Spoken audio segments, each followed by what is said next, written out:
आंबेनळी घाटामध्ये झालेल्या अपघातातील मृतदेह खोल दरीतून वर काढण्यात रेस्क्यू टीमला अडचणी निर्माण झाल्यात। आतापर्यंत 3 मृतदेह बाहेर काढण्यात यश आलेलं आहे, तर उर्वरित 5 मृतदेह हे खोल दरीत असल्यामुळे खालच्या दाभिळ गावातून हे मृतदेह पोलादपूर ग्रामीण रुग्णालयात आणले जाणार आहेत। आंबेनळी घाटामध्ये स्कॉर्पिओ कोसळून 8 जणांचा मृत्यू झालेला आहे आणि सध्या 3 मृतदेह बाहेर काढलेले आहेत।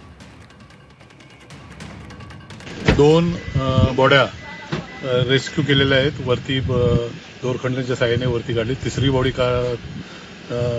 टाय केलेली आहे, आता ती वरती वरच्या साईडला काढायचं आणि उर्वरित ज्या 5 मृतदेह आहेत ते खाली दाभिळ गावाच्या हद्दीमध्ये खाली गेलेले आहेत।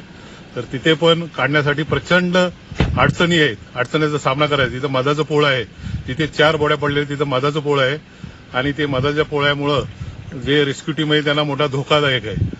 सकाळी 2:30 वाजल्यापासून रात्री रेस्क्यू टीम काम करते, जी आहे ती टीम थकलेली आहेत। त्यामुळं आम्ही स्थानिक नवीन तरुणांना इथल्या स्थानिक तरुणांना बोलावून ज्या उर्वरित 5 बॉड्या आहेत त्या काढण्याचा आम्ही प्रयत्न करत आहोत।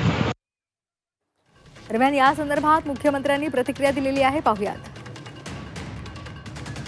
आता त्या ठिकाणी जे काही वर्क आहे ते चाललेलं आहे।